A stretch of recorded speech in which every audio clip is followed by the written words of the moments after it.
시청자 여러분, 안녕하십니까? 2026년 3월 28일 토요일 글로벌 인사이트 시작합니다. 오늘 전 세계는 중동발 전운이 가져온 경제적 파고와 각국의 기민한 대응으로 분주한 하루를 보냈습니다. 자국 우선주의와 안보 결속이 교차하는 복잡한 정세 속에서 주목해야 할 핵심 이슈들을 엄선했습니다.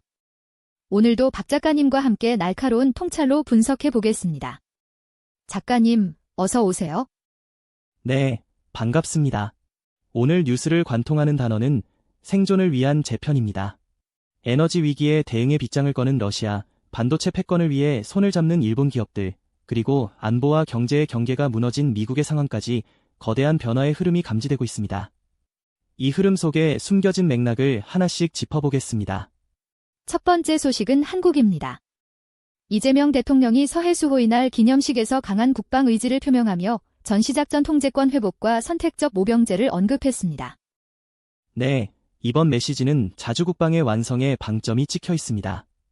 전군 주요 지휘관 회의에서 전자권의 조속한 회복을 주문한 것은 주권 국가로서의 완전한 결정권을 확보하겠다는 의지입니다.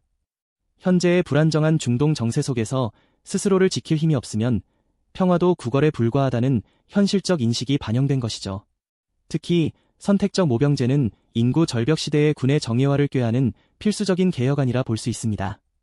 하지만 경제 지표는 다소 우려스럽습니다. 기업 심리가 얼어붙고 외국인 투자자들도 코스피에서 큰 폭의 매도세를 보였네요. 기업 경기조사 결과를 보면 전산업 전망치가 15개월 만에 최대폭으로 하락했습니다. 이란과 이스라엘의 분쟁으로 물류와 원자재 가격이 요동치니 기업들로선 시계 제로 상태인 거죠. 외국인이 코스피에서 4조 원 넘게 판 것도 글로벌 위험 자산 회피 심리가 작동한 결과입니다. 다행히 개인 투자자들이 3조 원 이상 사들이며 버팀목 역할을 하고 있습니다. 정치권에서도 지방선거 정책 토론회를 통해 중동 전쟁 여파에 대한 대응책을 논의하기 시작한 만큼 민관의 입체적인 대응이 필요한 시점입니다. 미국은 내부적인 예산 갈등이 심각합니다. 국토안보부 예산안이 상원에서 거부되면서 교통안전청 직원들이 무급으로 일하는 사태가 벌어졌습니다. 트럼프 대통령은 파격적인 해결책을 내놨습니다. 의회가 예산안으로 발목을 잡자 내년도 세금 법안에서 자금을 끌어다 급여를 우선 지급하겠다는 행정명령을 꺼냈습니다. 직원들의 생계는 정쟁이 대상이 아니다. 라는 명분과 함께 실행력을 과시하는 행보지만 민주당과의 갈등은 더욱 깊어질 것으로 보입니다. 외교적으로도 동맹국들과의 마찰이 감지됩니다. G7 외교장관 회의에서 이란 문제에 대한 이견이 컸다고요? 네, 트럼프 대통령이 이란 에너지 시설 공격 시한을 4월 6일로 연장하며 협상 시간을 벌긴 했지만 프랑스 등 동맹국들은 미국의 강대강 전략에 회의적입니다. 한편 미국 재무부가 독립 250주년을 기념해 새 지폐에 도널드 트럼프 대통령의 서명을 넣기로 했습니다. 현직 대통령의 서명이 화폐에 들어가는 건 미국 역사상 처음인데 자신의 권위를 강력하게 각인시키려는 의도로 읽힙니다. 경제적으로는 GDP 성장률이 2.3%로 하향 조정되는 등 전쟁의 그늘이 짙어지고 있어 트럼프식 빅딜의 성사 여부가 관건입니다. 중동 상황은 더욱 긴박합니다. 이란의 최고 지도자 하메네이가 사망했다는 소식이 전해지면서 긴장이 최고조에 달했군요.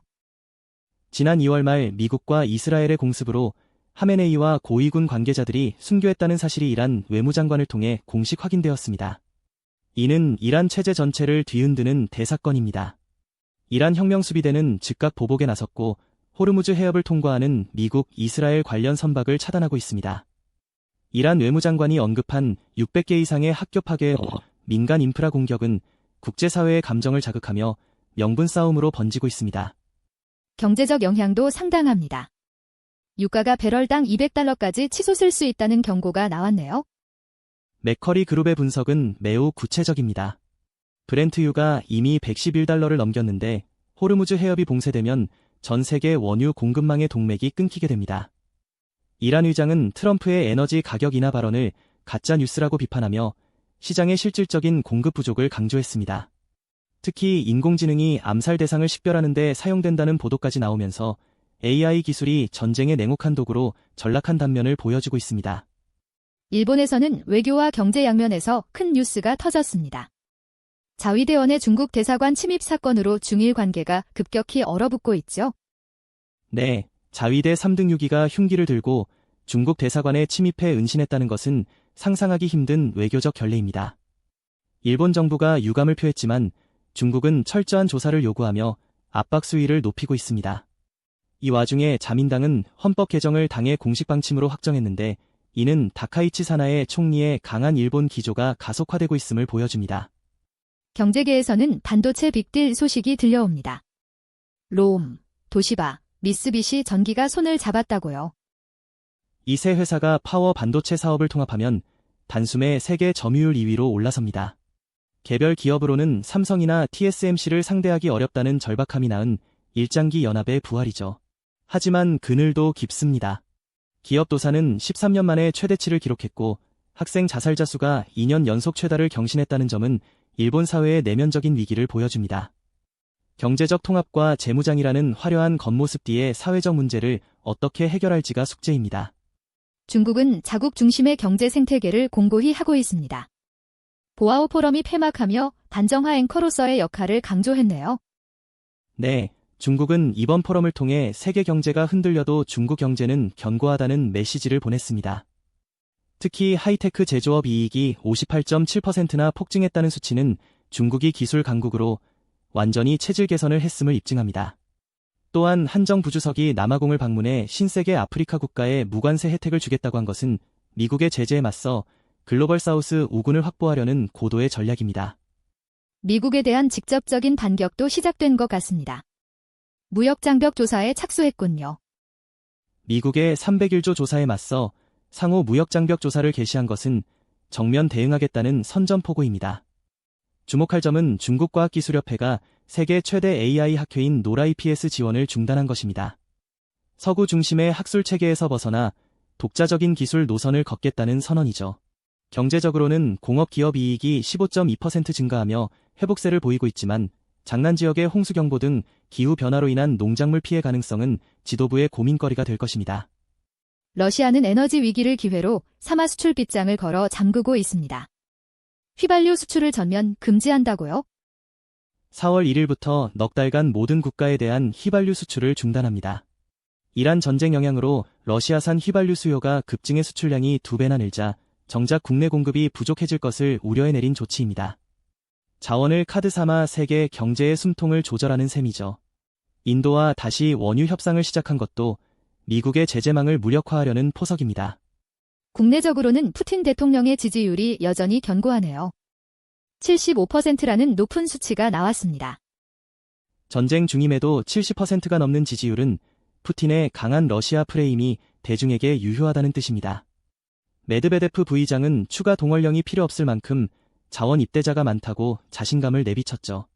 특히 세계 연극의 날을 맞아 러시아 전역에서 성대한 문화 행사가 열렸는데 푸틴 대통령은 문화를 국가 정체성의 핵심이라 강조하며 대대적인 지원을 약속했습니다. 겉으로는 평온한 일상을 강조하며 내부 결속을 다지는 고도의 심리전으로 보입니다. 프랑스에서는 G7 외교장관 회의가 열렸지만 의견 차이가 좁혀지지 않은 모양입니다. 이번 G7 회의는 사실상 동상이몽의 현장이었습니다. 프랑스는 이란의 민간 인프라 보호를 촉구하는 공동 성명을 주도하며 미국의 강경 노선에 제동을 걸었습니다. 마크롱 정부는 유럽의 독자적인 외교 목소리를 내고 싶어 하니까요. 흥미로운 건 도미니크 빌팽 전 총리의 복거입니다. 과거 미국의 이라크 침공을 강력히 비판했던 그가 정치 전면에 등장한 것은 프랑스가 다시 한번 국제정세의 중재자 역할을 하겠다는 신호탄으로 보입니다.